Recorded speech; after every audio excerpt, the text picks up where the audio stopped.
Hello friends, मेरा नाम advocate मोहित गुप्ता है। आज हम डिस्कस करेंगे सेक्शन 74 के जो अब आपको ऑर्डर आए हैं फाइनेंशियल ईयर 17-18 या उसके बाद के सालों के, अब उनकी अपील कैसे फाइल करें। 5 फरवरी लास्ट डेट थी 17-18 के 74 के ऑर्डर पास करने की। आप सबको ऑर्डर अब रिसीव हो गए होंगे, नहीं तो हो जाएंगे। तो अब उनके अगेंस्ट आपके पास दो ऑप्शंस है, पहला कि आप अपील करें, दूसरा आप अपील ना करें। तो इसी संदर्भ में आज इस वीडियो में हम डिस्कस करेंगे कि आपका प्रोसीजर कैसे रहेगा।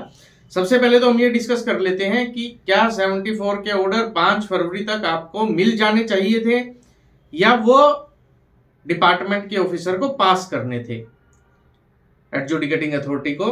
तो इसके लिए सेक्शन 74 सबसेक्शन 10 आपको पढ़ना पड़ेगा, जिसमें लिख रखा है the proper officer shall issue the order under subsection 9 within a period of 5 years from the due date of furnishing of annual return for the financial year to which the tax not paid or short paid or input tax credit wrongly availed or utilise related to or within 5 years from the date of erroneous refund. तो proper officer को issue करना है order. आपको अगर receive 5 फरवरी के बाद हो रहा है उससे कुछ फर्क नहीं पड़ता, उसको इशू करना है 5 फरवरी से पहले। अब ये पता कैसे चलेगा कि उसने 5 फरवरी तक इशू कर दिया था या नहीं कर दिया था। देखिए, उसके दो मैकेनिज्म है। पहला, अगर वो order CGST department central GST ने इशू किया है तो वो हर ऑर्डर के ऊपर डिन नंबर लिखते हैं। वो डिन आप सीबीआईसी की वेबसाइट से वेरीफाई कर सकते हैं। तो आपको ये देखना है कि वो जो ऑर्डर आपको रिसीव हुआ है 5 फरवरी के बाद, उसका डिन कब जनरेट हुआ है, पहली चीज। और वो जो डिन जनरेट हुआ है उसको जनरेट करते हुए आपकी मींस टैक्स पेयर की डिटेल्स हाईलाइटेड है या नहीं है। तो पहली चीज ये हो गई।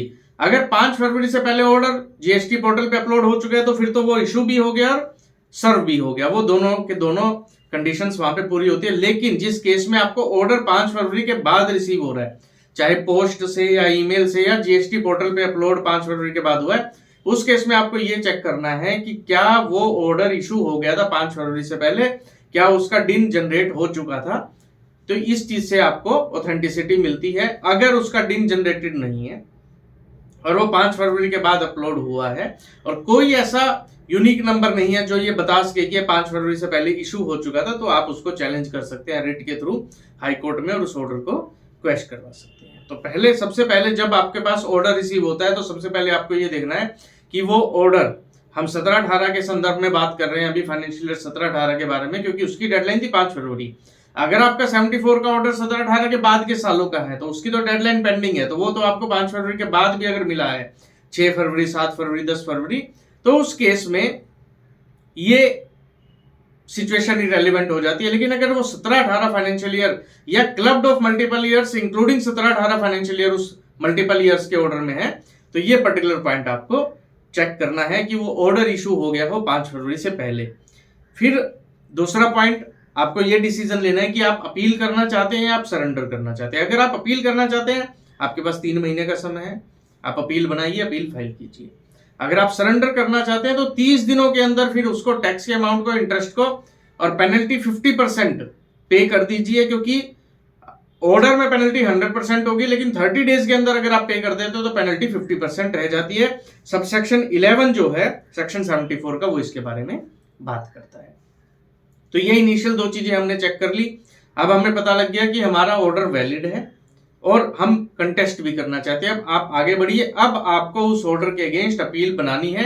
APL 1 में स्टेटमेंट ऑफ फैक्ट्स बनाने हैं, ग्राउंड्स ऑफ अपील बनाने हैं और अपना डिटेल सबमिशन विद अनेक्स्टर्स एविडेंस आपको अपील फाइल करनी है।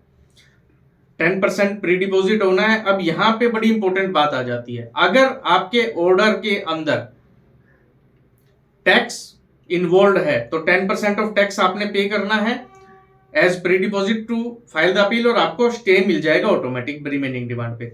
लेकिन आपका ऑर्डर सिर्फ पेनल्टी का है तो आप प्लीज इस ऑर्डर के अगेंस्ट अगर आप अपील फाइल करना चाहते हैं तो अपील 31 मार्च 2025 से पहले फाइल कर दीजिएगा, क्योंकि फाइनेंस एक्ट 2025 में पेनल्टी के ऊपर भी 10% प्री डिपोजिट आ गया है और वो जो फाइनेंस बिल 2025 ले डाउन हुआ है वो मोस्ट प्रोबेबली 1 अप्रैल 2025 से इंप्लीमेंट होगा। तो आप 31 मार्च 2025 से पहले अगर प्योर पेनल्टी का आपका ऑर्डर है तो फिर आप उसकी अपील 31 मार्च 25 से पहले फाइल कर दीजिए। प्री डिपॉजिट वाली कंडीशन से आप इस स्टेज पे बच जाएंगे। हालांकि जब ट्रिब्यूनल की स्टेज आएगी, अगर मान लीजिए कमिश्नर अपील में आपको एडवर्स ऑर्डर मिलता है और ट्रिब्यूनल की स्टेज पे आप जाते हैं इस पर्टिकुलर पेनल्टी वाले ऑर्डर में, तो उस केस में, उस सिचुएशन में आपको डेफिनेटली 20% प्री डिपॉजिट करना ही पड़ेगा। 10% फॉर ट्रिब्यूनल और 10% जो कमिश्नर अपील का आपने इस प्रोविजन की वजह से बाईपास कर दिया था। लेकिन अभी इस पर्टिकुलर स्टेज पे आप 10% और pre deposit on penalty bypass कर सकते हैं अगर सिर्फ पेनल्टी वाला आपका ऑर्डर है। अब आप आगे बढ़ जाइए। आपने ये भी चेक कर लिया कि आपका ऑर्डर जो है उसमें टैक्स है या ओनली पेनल्टी है। अब आपको ये देखना है, अब आप उस ऑर्डर के मल्टीपल फिल्टर्स लगाइए। सबसे पहले तो ये देखिए कि जो आपको शोकॉज हुआ था, क्या उन्हीं पैमानों के ऊपर ऑर्डर हुआ है या beyond the scope of show cause आपका ऑर्डर गया है। तो पहला पॉइंट टू चेक ये हो गया। अगर वो बियॉन्ड स्कोप ऑफ एससीएन गया है तो वो ऑर्डर बैड इन लॉ है, उसको आप हाई कोर्ट में रिट के थ्रू चैलेंज करके क्वेश्चन करवा सकते हैं। आपको क्या पर्सनल हियरिंग दी गई थी, opportunity of being heard, natural justice follow हुआ नहीं हुआ। अगर पर्सनल हियरिंग नहीं दी गई, आप वो ऑर्डर बैड इन लॉ हो गया। आप उस ऑर्डर को कमिश्नर अपील में भी इस ग्राउंड पे चैलेंज कर सकते हैं और आप हाई कोर्ट में रिट के थ्रू उस पर्टिकुलर ऑर्डर को भी क्वेश्चन करवा सकते हैं जहां अपॉर्चुनिटी ऑफ बीइंग हर्ड आपको principle of natural justice follow नहीं हुआ। ये भी आपने चेक कर लिया कि शोकॉज और ऑर्डर आपस में कोरिलेट करते हैं नहीं करते हैं, पर्सनल हियरिंग आपको प्रोवाइड की गई या नहीं की गई। अब आप ये देखिए कि जो जीएसटी लॉ के अंदर प्रोसीजर दे रखा है 74 को करने का, क्या वो फॉलो हुआ नहीं हुआ। मतलब सबसे पहले 74 किसके ऊपर लगता है, determination of tax not paid or short paid or erroneously refunded on input or input tax credit wrongly availed or utilized by reason of fraud or any willful misstatement or suppression of facts। तो क्या जो आपके order के अंदर allegations हैं, जो show cause notice में allegation थे और अब जो ऑर्डर में एलिगेशंस हैं, क्या वो फ्रॉड, विलफुल मिसस्टेटमेंट और सुप्रेशन ऑफ फैक्ट्स से पर्टेनिंग है या नहीं है। अगर वो इससे पर्टेनिंग है तो 74 रहेगा, अगर वो इससे पर्टेनिंग नहीं है तो आपको सबसे पहले सेक्शन 74 को ही चैलेंज करना है। आपको ये कहना है कि ये 73 के अंतर्गत इसका ऑर्डर होना चाहिए था जबकि 74 में हुआ है और ये 74 में फॉलो ही नहीं करता। आपको ये प्रूव करना पड़ेगा अपने फैक्ट्स के थ्रू कि वो फ्रॉड, विलफुल मिसस्टेटमेंट या सुप्रेशन ऑफ फैक्ट्स में नहीं आता है। जैसे उदाहरण लीजिए, जीएसटीआर 1 और 3B में आउटवर्ड लायबिलिटी का मिसमैच, वो 74 में नहीं आएगा क्योंकि वो रिटर्न्स के थ्रू डिटरमाइन किया है ऑफिसर ने। जो रिटर्न आपने वॉलंटरली जीएसटी की वेबसाइट पे फाइल की है वो डिक्लेयर्ड फैक्ट्स के थ्रू ही आइडेंटिफाई हुआ है, तो वो फ्रॉड, सुप्रेशन में और फैक्ट्स में नहीं आ सकता।